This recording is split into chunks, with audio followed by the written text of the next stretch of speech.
1 Coríntios, capítulo 15, nós vamos ler o verso 58.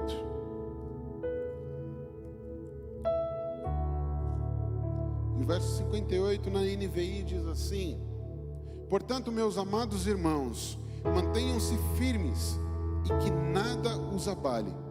Sejam sempre dedicados à obra do Senhor, pois vocês sabem que no Senhor o trabalho de vocês não será inútil. Pai, em nome de Jesus, nós estamos aqui nessa noite e entramos mais uma vez em oração para que o Senhor fale conosco. Usa a minha vida nessa noite, Senhor, para que eu possa ser canal de bênção para os meus irmãos, como o Senhor já falou comigo nessa tarde, nesses dias. Fala com os meus irmãos, que a gente saia daqui transformados, que a gente saia daqui diferentes, que a gente saia daqui, Senhor, inabaláveis, firmes, desejosos de fazer a Tua vontade. Que a gente saia daqui dessa noite, pegos pelo Espírito, para que a gente continue fazendo tudo aquilo que o Senhor pediu para a gente fazer. Em nome de Jesus, usa a minha vida. Em nome de Jesus, amém. Bom, queridos, 1 Coríntios foi escrito para a igreja de Corinto. Paulo foi o fundador dessa igreja quando ele fez a sua segunda viagem missionária. Ele deve ter ficado ali cerca de 18 meses e ele funda ali uma igreja. E ali ele prega o evangelho, ele ensina tudo aquilo que eu e você nós sabemos. Que Cristo morreu por nós, que existe uma vida a qual Cristo nos chama, existe uma santa esperança, que é não estarmos mais aqui neste mundo, mas estaremos nas bodas do Cordeiro, estaremos junto com Cristo, porque Ele voltará para nos buscar, amém? Amém? Jesus voltará para nos buscar e essa esperança a gente nunca pode perder, mas enquanto estivermos aqui, devemos viver de acordo com a palavra, devemos viver de acordo com as vontades de Deus, devemos viver uma vida diferente, porque na realidade quando nós nos convertemos com Cristo, nós temos uma metanoia, nós temos uma mudança de vida. Estávamos indo como o mundo se dirigia e de repente há uma mudança contrária e nós vamos de encontro àquilo que o mundo faz. A gente não concorda com aquilo que o mundo pensa, da forma como o mundo age, porque Cristo nos pede para vivermos uma vida diferente, uma vida de santidade, uma vida de adoração, uma vida aonde nós vamos, aquele que mentia não mente mais, aquele que rouba não rouba mais, aquele que traía não trai mais, aquele que era bravo demais, o Espírito traz o fruto da paciência, da mansidão. Ou seja, Paulo prega o evangelho para eles. E Paulo continua as suas viagens. E aquela igreja ela começa a se desenvolver. Mas Paulo não deixa aquela igreja órfã. Ele não simplesmente implanta e vai embora cuidar de outros. Não, Paulo continua zelando, Paulo continua orando por eles. E acontece que aquela igreja passa por alguns problemas. Porque a cidade de Corinto era uma cidade muito grande, uma cidade muito herege, uma cidade onde possuíam templos, onde as pessoas se prostituíam dentro do templo.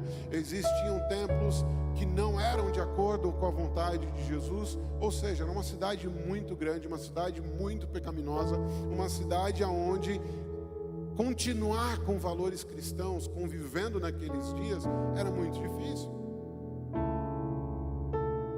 Algumas práticas começaram a entrar dentro da igreja, práticas sexuais, houveram incestos naquela igreja. O culto era uma bagunça porque eles confundiam o que eram os dons do Espírito e os cultos se tornaram uma bagunça. Casamentos atribuladíssimos, enfim. Aqueles irmãos não tomaram cuidado com aquilo que Paulo tinha dito a eles e deixaram coisas entrar dentro da igreja que fizeram que aquele lugar ficasse uma bagunça. E lá no capítulo 7 a gente vê que algumas pessoas mandaram uma carta para Paulo perguntando de alguns assuntos. E Paulo então começa a responder ali a partir do capítulo 7. As perguntas que eles fizeram, os questionamentos que eles fizeram, tentando trazer soluções. Paulo então traz as soluções para os prazeres da vida, como o cristão deveria se comportar, como o culto deveria ser. Paulo trata ali de sérias questões em relação a casamento, em relação a incesto, em relação a práticas sexuais. Paulo trata ali dos irmãos que estavam entrando na idolatria. Paulo trata de casamento. Paulo trata dos jovens. Ele diz: olha, jovens, vocês estejam do jeito que vocês estejam agora, não casem. Se entreguem à vontade de Deus, façam aquilo que é a vontade de Deus. Mas ele também diz: se você, homem, por causa da imoralidade sexual, não consegue ficar sozinho, então que você case. Enfim, Paulo tenta ali resolver alguns problemas com essa carta. E é muito interessante que muitas vezes nós estamos vivendo problemas parecidos. E que se a gente não tomar cuidado, a gente começa a relativizar coisas aqui na nossa vida. E chega no capítulo 15, Paulo trata da ressurreição. Primeiro ele afirma lá no comecinho do capítulo 15, ele fala: olha, a mensagem que anunciei para vocês é o evangelho, pelo meio do qual vocês são salvos, e se continuarem firmes nele. Já vou falar já disso. E ele trata da ressurreição, ele fala que Cristo ressuscitou, ele fala que Cristo morreu, ressuscitou, apareceu para muita gente, e que essa é a base, porque se Cristo não ressuscitou, do que adianta a gente pregar o evangelho? Não faz sentido. Porque a nossa maior esperança não está naquilo que nós vamos viver no dia de hoje. A nossa maior esperança está naquilo ao qual nós somos chamados. Nós somos cidadãos dos céus. Essa vida vai passar, essa carne mortal vai passar. Precisa, é isso aqui, morrer para ganhar um corpo glorificado. É isso que ele diz nesse trecho. E no final, logo no finalzinho, ele diz: portanto, meus irmãos, depois de eu explicar tudo isso para vocês, depois de eu voltar aos princípios, depois de eu mostrar como um cristão deve se portar, qual é a real esperança de um cristão, como que você deve se comportar perante os outros, como você deve entender aqueles que dormem, como você deve estar num relacionamento.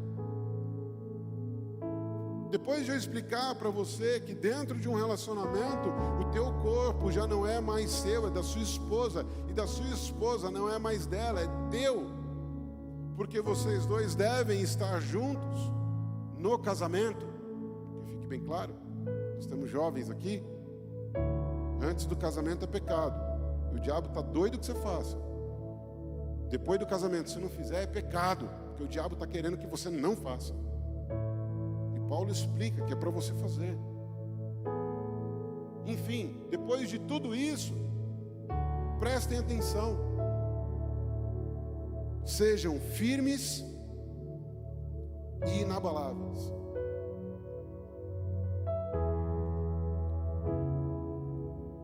Eu achei muito interessante Paulo falar: sejam firmes e inabaláveis.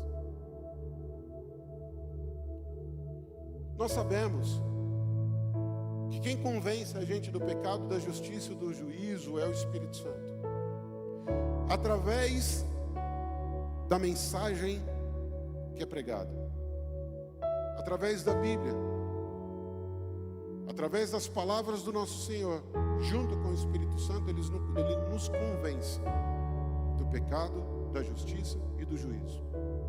E quando entendemos que somos pecadores e que precisamos de Cristo, nós aceitamos a Cristo, nós pedimos para Cristo para que a gente faça parte da família dele, para que ele nos aceite.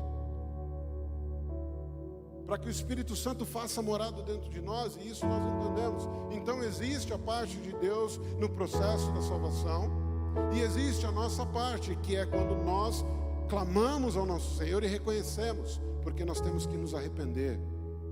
Convencimento e a palavra é parte de Deus, arrependimento é a nossa parte.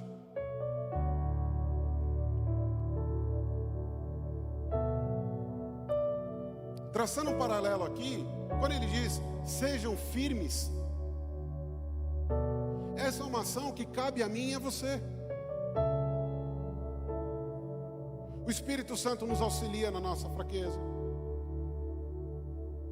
É quando somos fracos que somos fortes, porque o Espírito está agindo na nossa vida. A Bíblia revela que o Espírito Santo nos santifica, a palavra nos santifica, Jesus nos santifica, Deus nos santifica. Mas mesmo assim Paulo diz, sejam firmes.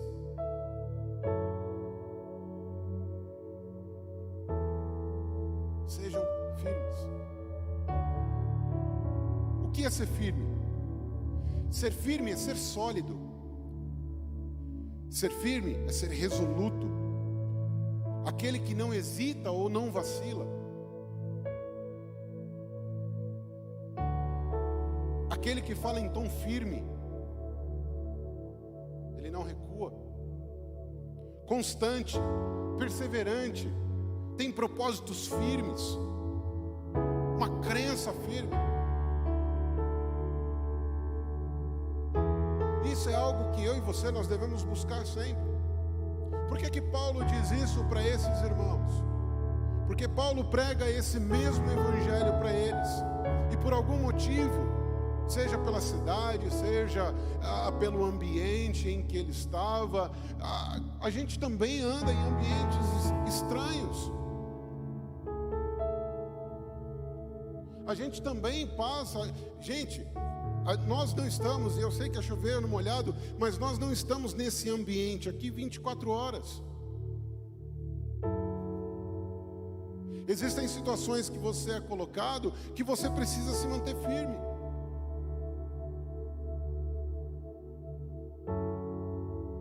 Às vezes no trabalho, na escola, na faculdade. A faculdade tem se tornado um local que muitos dos nossos filhos têm se perdido.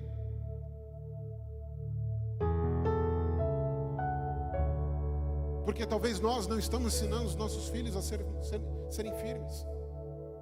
E para aqueles que são pais agora, acho que agora eu entendi porque que Deus colocou essa visão na minha cabeça o tempo todo. Nós fomos viajar semana passada, eu estava de férias, conseguimos um local afastado de todo mundo, distante, e fomos para uma praia. E nessa praia,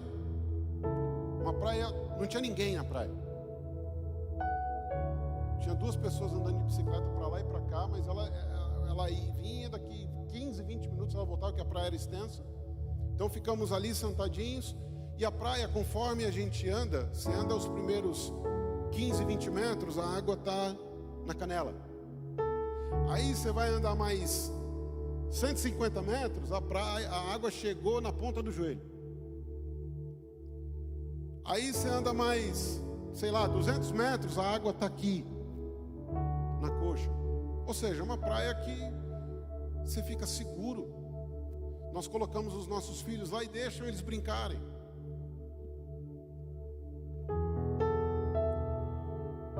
Muitas vezes nós criamos ambientes. Eu não estou falando que a gente não tem que ter um ambiente seguro para o nosso filho, mas às vezes a gente não força para que eles tenham consciência do que é ser firme. E aí eles entram numa água, entendam o que eu estou querendo dizer. Eles entram numa água onde pega da cintura para cima e uma onda mais forte vem e bate, eles caem. Porque eles não aprenderam a pular onda.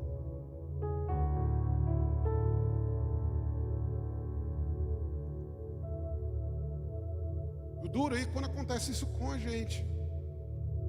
Nós estamos tão acostumados a ficar em ambientes seguros que a gente não precisa ser firme.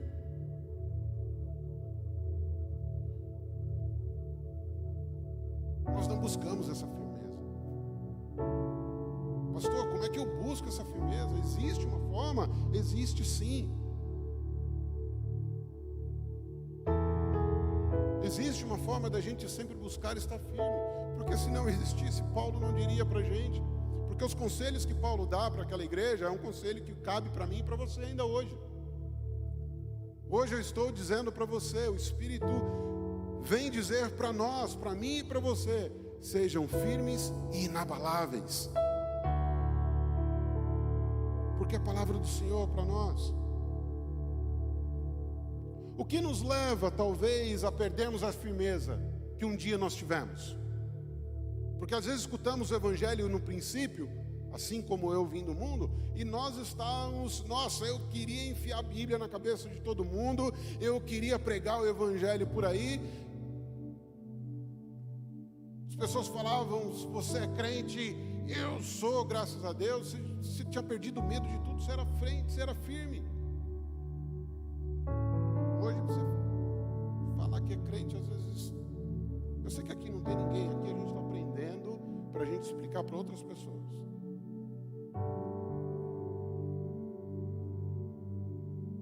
O que nos leva a perder a firmeza? Talvez a estagnação.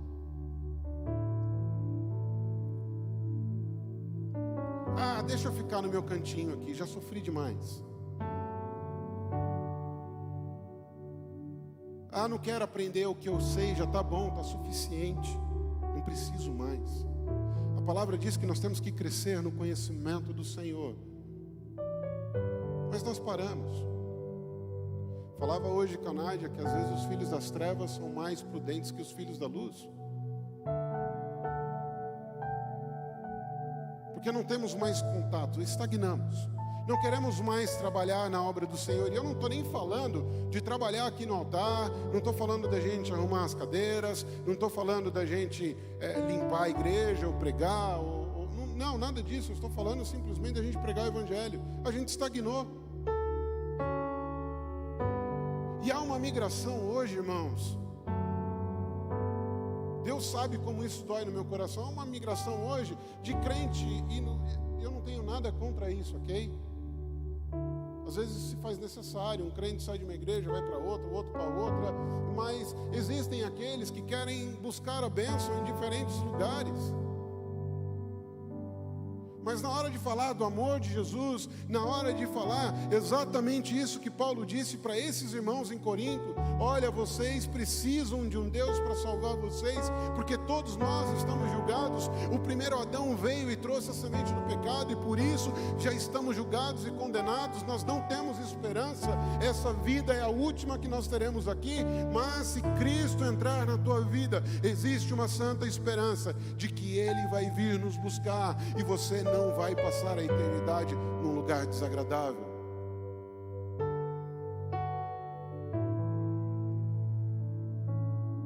Deixamos de ser firmes, estagnamos no conhecimento. Lá em Hebreus, Paulo fala: olha, eu tinha tanta coisa para ensinar para vocês, mas eu não posso porque vocês ainda bebem leite, porque quem bebe leite é criança. Eu só posso dar alimento sólido para aquele que é adulto. Então sejam constantes, Paulo diz, constantes no aprendizado, constantes na pregação, constantes no trabalho, sejam firmes. O conforto,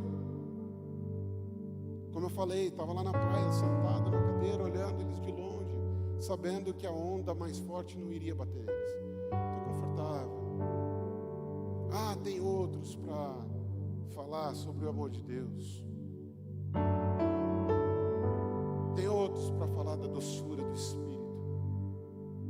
Tem outros para falar que existe um Deus que nos ama tanto, mas que Ele nos amou tanto, que Ele amou tanto esse mundo, Ele amou tanto a minha e a sua vida, que Ele entregou o Filho dEle para morrer na cruz. Tem tantos outros. Estou tranquilo aqui, recebendo. Ou ainda, nós perdemos a firmeza quando nós começamos a negociar os nossos valores.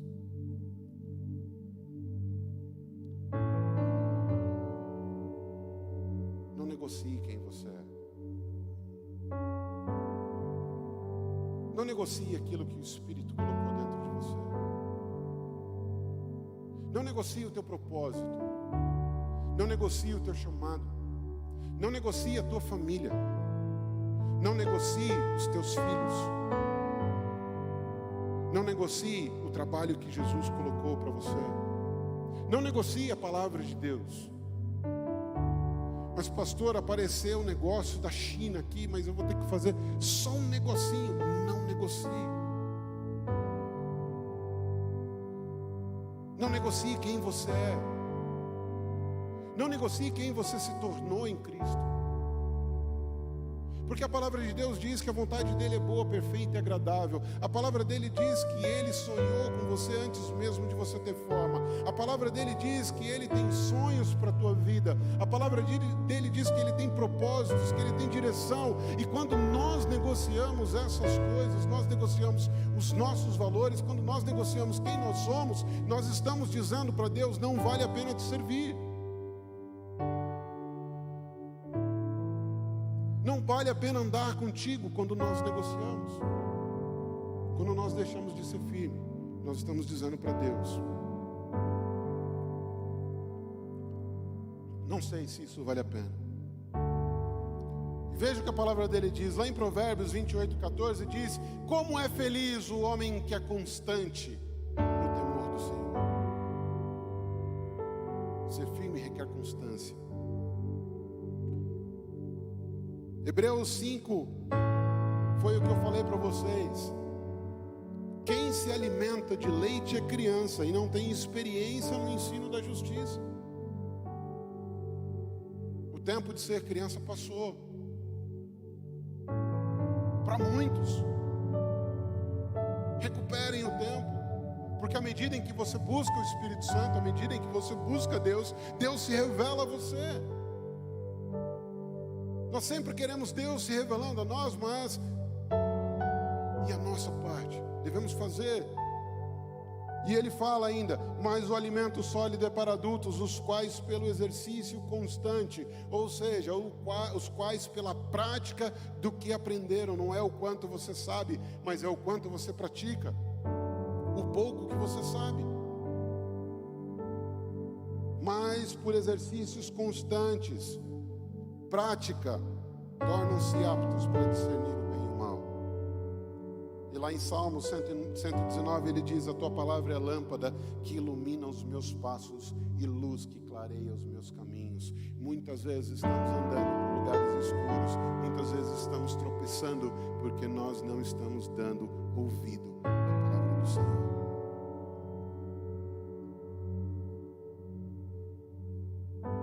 Você quer a direção de Deus para a tua vida? Só eu preciso de direção do Senhor? Se você quer a direção de Deus, permaneça firme, permaneça constante. E Paulo ainda diz: inabaláveis.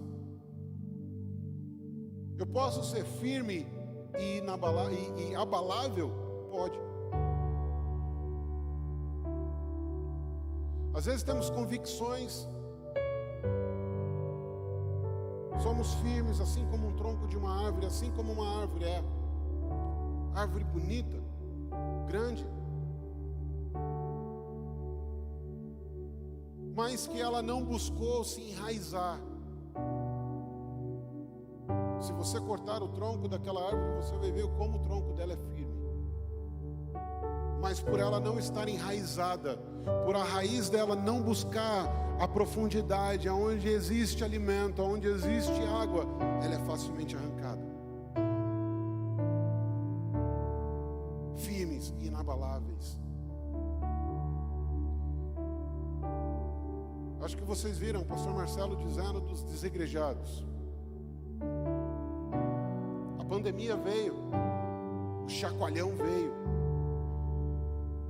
E muitos que não criaram essas raízes, que não aprofundaram as suas raízes, estão dizendo agora que podem cultuar a Deus de casa. Eu entendo que existem pessoas que ainda não se sentem seguras de estar aqui. É diferente, elas têm vontade de vir, mas ainda ou não podem por uma questão que a gente está colocando em questão de higiene, em questão da segurança da saúde dela, ou por qualquer outra questão que ela não possa estar aqui, mas ela deseja estar aqui. Mas existem pessoas que não criaram as suas raízes e hoje elas veem uma oportunidade de cultuar a Deus dentro das suas casas. Somente isso. Não existe vida cristã sem uma raiz cristã. Não existe uma vida cristã sem estar dentro da igreja. Que é onde nós nos alimentamos, é onde nós nos perdoamos, é onde nós nos afiamos. É onde nós saímos da nossa zona de conforto. É onde nós colocamos os nossos dons em prática. É onde nós aprendemos mais do Espírito. Existem algumas pessoas que são autodidatas. Para ser sincero, eu tenho até uma inveja santa delas. Eu pego minha esposa, às vezes ela está lá fazendo a faculdade EAD dela, ela entra no quarto 2, 3, 4 horas lendo, estudando, aprendendo consigo. Pede uma ou outra. Eu sou um cara que eu aprendo no coletivo. Eu preciso de você. E assim como eu sei que tem outras pessoas que precisam de você. É aqui que nós crescemos. É na igreja que os propósitos do Senhor se cumprem. A Bíblia diz porque pastores são dados, a Bíblia diz porque obreiros são dados, a Bíblia diz sobre tudo isso aqui, todo esse ambiente. E aí você é firme na fé, você põe em prática algumas coisas, mas vive pulando de galho em galho, sem criar raízes, sem colocar a sua vida à disposição. Ah, porque a pandemia veio, porque o irmão X não é legal. Ah, porque eu não gosto desse pastor que está falando. O pastor Alex fala, eu não entendo nada e eu não gosto dele pregando. Você pode não gostar, irmão. Eu amo tua vida, mas você pode não gostar de mim. Não tem problema. Vou continuar amando você. Eu sei que a gente não agrada a todo mundo, mas foi aqui que Deus me colocou para amar você, para ser amado por você, para te afiar de vez em quando, para que você possa me perdoar, para que a gente juntos possa errar e juntos possamos nos erguer. Ninguém é perfeito, irmãos. Não existe uma árvore perfeita, mas existem as árvores que querem aprofundar as suas raízes. Toda vez que uma árvore afunda, profunda, vai buscar o alimento mais profundo, essa é a árvore que vai resistir até o final. Essa é a árvore que se alimenta da real seiva. Deus não nos chama para viver como aquelas plantas rasteirinhas, que você simplesmente puxa e... Deus te chama para que você seja firme e inabalável. Quando é que nós nos tornamos abaláveis? Nós nos tornamos abaláveis quando os olhos e ouvidos estão nos lugares errados. Quando no secreto da sua casa, você, ao invés de estar tentando fazer com que a sua raiz se aprofunde para buscar mais alimento, não, você deixa a raiz parada e começa a dar atenção a coisas que você não deve dar atenção. O clique a mais, a notícia do jornal que você deixa 24 horas o jornal dizendo sobre a pandemia, e aquilo acaba com a tua fé. Você não consegue mais ver graça nas coisas. As incertezas, a falta de coragem, o desânimo.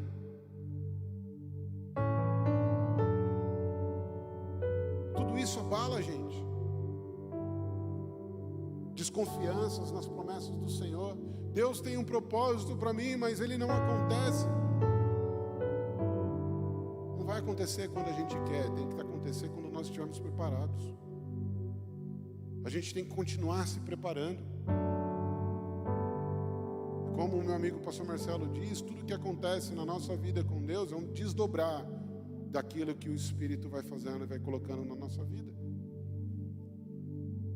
Então temos que continuar nos preparando, não ficar sentado no sofá esperando que as coisas aconteçam. Falta de amor. Às vezes somos tão firmes. Às vezes conhecemos tanto a Escritura. Às vezes entendemos de coisas, talvez você entenda de coisas que eu mesmo nem sei que existem. Eu e alguns jovens lá em casa, a gente estava falando sobre os fins dos tempos, escatologia. Irmãos, não é minha praia. E vem cada pergunta cabeluda que eu falo, misericórdia, por onde eu saio agora? E ali a gente se entende. Mas aí existe uma coisa que Paulo trata com esses irmãos sobre o amor.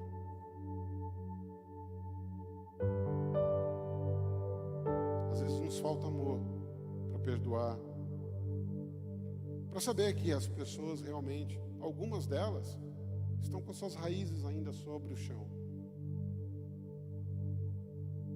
Não se aprofundaram ainda.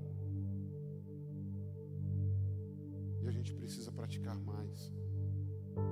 Porque é pelo amor que somos conhecidos. É pelo amor que nós dizemos quem somos. É pelo amor que nós dizemos que somos filhos de Deus.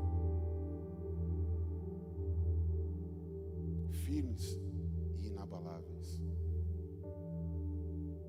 É isso que o Espírito Santo quer que sejamos. E não só isso.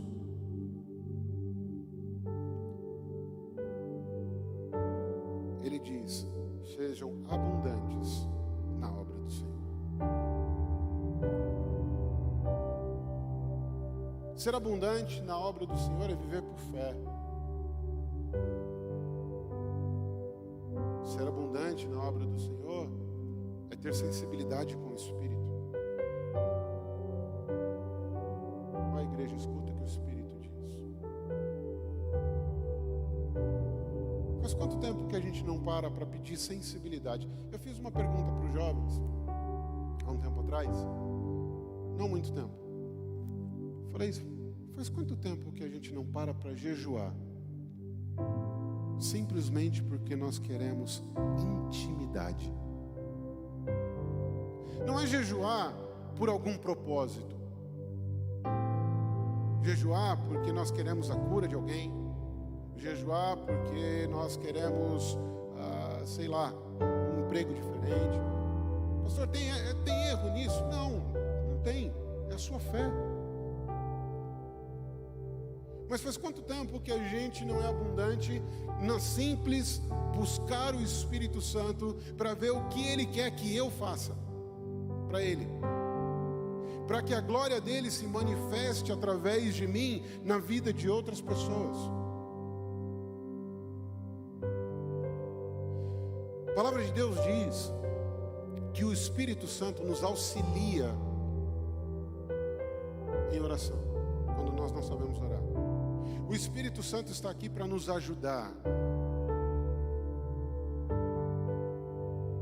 Quando a Bíblia diz isso, ela não está dando uma intenção, ela não está querendo dizer para você que o Espírito Santo vai trocar de lugar com você e Ele vai fazer o trabalho que deveria ser feito por nós. Quem trocou de lugar comigo e com você foi Cristo. Cristo trocou e pagou o preço que eu e você não poderíamos pagar. Cristo foi para a cruz, morreu, seu sangue foi vertido na cruz e nos trouxe salvação. O Espírito foi mandado para ser o nosso consolador e o nosso auxiliador. Quando a Bíblia diz isso, ela está dando o entendimento de que, para que você possa entender, existe uma mesa muito pesada, a qual você não consegue carregar sozinho e precisa de uma segunda pessoa. Então o Espírito vem e te auxilia a carregar. O Espírito Santo não troca de lugar com você. É por isso que nós somos dependentes dele. Porque o próprio Jesus diz que enquanto o meu Espírito vir, vocês não podem fazer nada, porque vocês estarão sozinhos. Mas aquele que vir, quando vir, ele te encherá de poder para que você seja testemunha do Senhor. Testemunha fala daquilo que viu, daquilo que ouviu, daquilo que viveu. Sermos firmes e inabaláveis nos leva a ser abundantes na obra. Sermos firmes e inabaláveis nos leva a sermos verdadeiros servos do Senhor.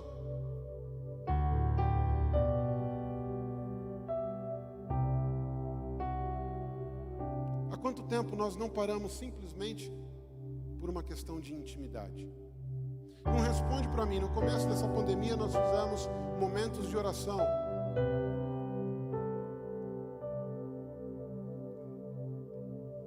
Como foi a nossa busca? Faça análise em você mesmo. E a ideia não é de julgamento, não, muito pelo contrário. Porque Paulo também diz para aqueles irmãos: olha, deixem de fazer o que vocês estão fazendo e se alinhem com Deus. E o Espírito nessa noite vem para dizer para você: se você está buscando ser firme, busque mais intensamente. Se você está buscando ser inabalável, busque mais intensamente, porque não existe limite para o Espírito. A ideia de se encher do Espírito Santo não é uma ideia de que existe um copo e você vai preenchendo esse copo como se fosse uma jarra. A ideia de se encher do Espírito Santo é estar completamente no controle dele. Hoje eu estou mais cheio do Espírito Santo do que eu estava ontem. Ou seja, hoje eu estou mais controlável pelo Espírito Santo do que eu estava ontem. É um processo. É um processo. Se encher do Espírito é você deixar a sua vida disponível para o controle e ação dele. Porque quando nós estamos disponíveis, nós somos sensíveis à sua voz. E ele diz: vai para lá, e nós vamos para lá. Vem para cá, e nós vamos para cá. Conheço a história de uma menina que ela falou para mim: eu jamais vou orar na frente de pessoas por causa da vergonha dela. Eu só vou fazer isso no dia em que o Espírito, um dia em que Deus falar audivelmente ao meu ouvido e dizer: vai lá e ora por tua pessoa. E um dia ela subia nas escadas dentro da casa de uma pessoa, o Espírito falou audivelmente ao ouvido dela: vai lá e ora pela mãe da sua amiga.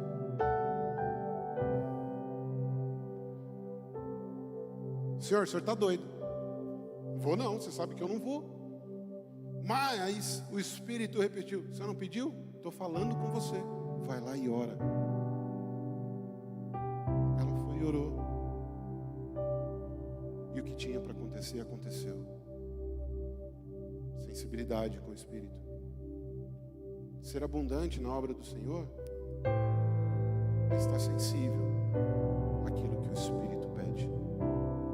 Porque se não for pelo Espírito, se não for pela vontade dele, se não fazemos isso por amor, se não fazemos isso porque sabemos da necessidade, porque a palavra dele nos diz, não fazemos, não colocamos a nossa vida por uma questão de que o Espírito tem controlado.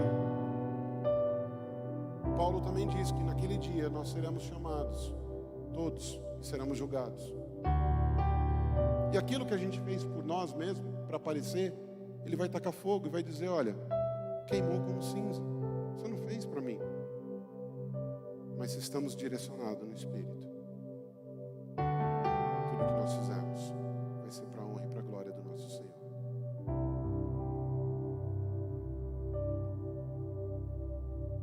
Você quer fazer aquilo que é para a honra e para a glória do teu Senhor?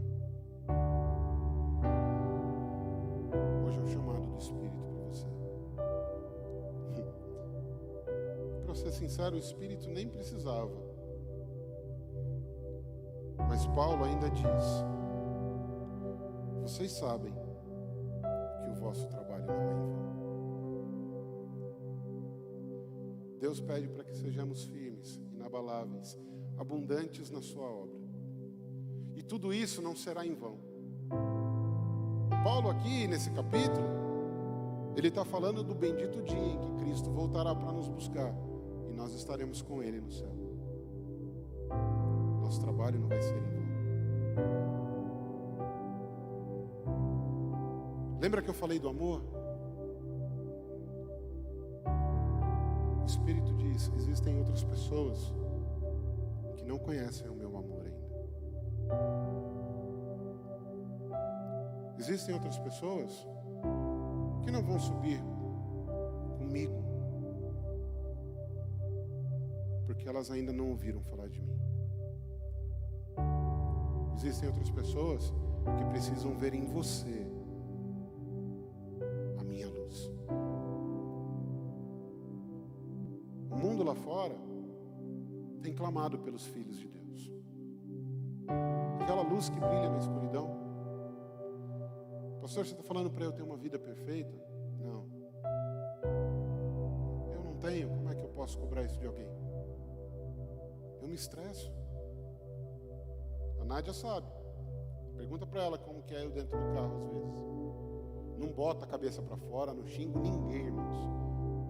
Nem a mão para fora eu não boto. Eu fico ali no carro reclamando. Mas e se outra pessoa me vê fazendo isso? Coisas que eu preciso corrigir. Nós precisamos juntos buscarmos sermos firmes, inabaláveis e abundantes na obra do Senhor. Porque através daí é que nós vamos brilhar a vida de Cristo. É através da nossa vida. Como o pastor Marcelo uma vez disse aqui em cima, talvez o mundo lá fora, a única Bíblia que eles vão ler é a tua vida. Quanta pressão, pastor. Quanto peso você está colocando? Não. Não estou pedindo nada demais. Aliás, o Espírito não está pedindo nada demais. O que Ele está pedindo é: viva a vida que eu dei para você. Existe uma nova vida e é melhor.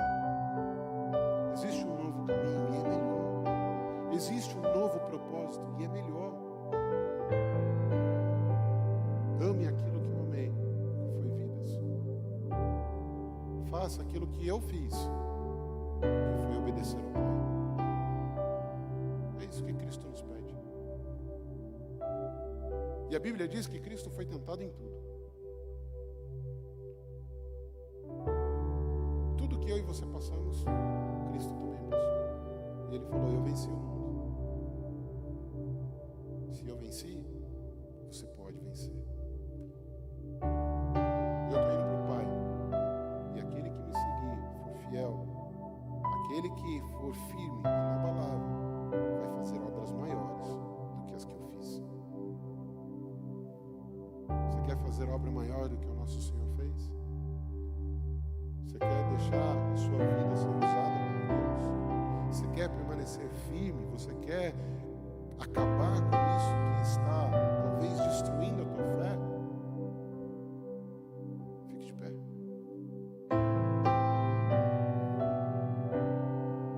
Porque o Espírito só chama corajosos. Essa firmeza que o Espírito pediu é para que sejamos corajosos. Coragem não é a ausência do medo, do receio,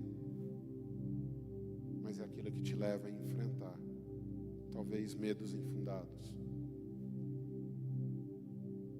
Inabalável é aquele que, ao escutar notícias, não ficam desesperados, porque sabem que há um Deus que está à destra de Deus Pai, olhando por você, zelando por você. É aquele que acredita, é aquele que é fiel, é aquele que crê. Pastor, mas está difícil. Troca de fardo com Ele. Leva aquilo que está difícil em oração e súplica. Você tem uma ferramenta poderosa na mão. Aliás, você tem algumas ferramentas poderosas na mão. A primeira ferramenta poderosa que você tem na mão e que o inimigo não quer que você a utilize de forma alguma é a leitura da palavra. Pastor, eu não tenho paciência para ler, querido. Tem um aplicativo chamado Bíblia Online que você coloca para escutar a Bíblia. Vai para o trabalho, coloca lá, vai escutando. Vai vendo o que Deus quer de você, vai se santificando, vai criando intimidade com o Pai. Você tem uma outra ferramenta poderosíssima na tua mão, que é a oração, o clamor, a súplica. Deus sabe o que você precisa. Deus sabe as dificuldades que você pode estar enfrentando. Vai para a oração. Vai ser firme. Sabe, quando você entra em oração, é como se você estivesse aprofundando as suas raízes, buscando mais alimento, deixando o Espírito entrar dentro da tua vida e mostrar aquilo que precisa mudar ou agir, deixar o agir do Espírito agir dentro de você.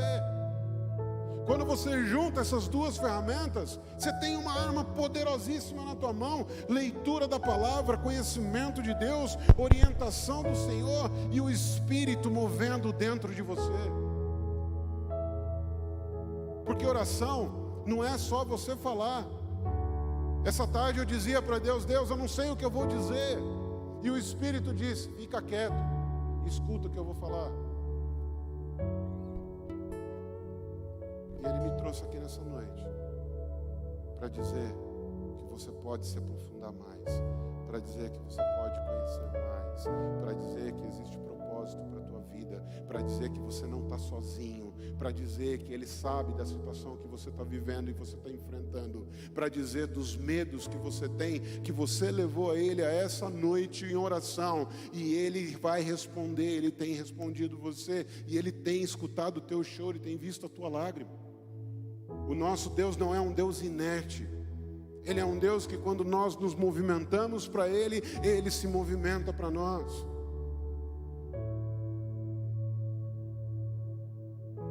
E Ele quer usar a tua vida. Ele não vai bater na porta, empurrando, entrando e fazendo. Não.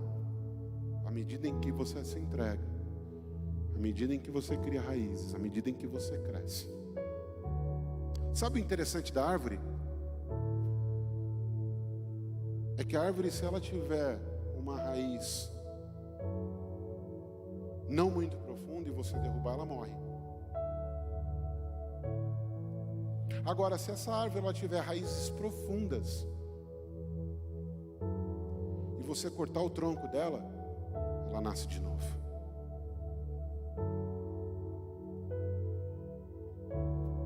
Sabe o que eu quero dizer com isso?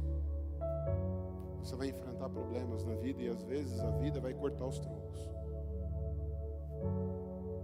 Às vezes a vida vai bater tão forte que você vai achar que não existe mais saída. E aí, de repente, como se fosse mágica, para quem algum dia viu, naquele tronco cortado começa a nascer uma plantinha de novo, porque ela está enraizada. E a nossa raiz tem que ser em Cristo. O nosso alimento tem que ser a palavra. E a nossa água, o agir do Espírito Santo dentro de mim e de você. Aí seremos firmes e inabaláveis. Peça a Deus para que Ele te dê essa firmeza hoje, para que Ele te faça você como o monte de Sião, que a terra treme e Ele não se abala. Feche seus olhos, faça dessa música a sua oração, depois oraremos juntos para que o Espírito inunde a nossa vida, em nome de Jesus.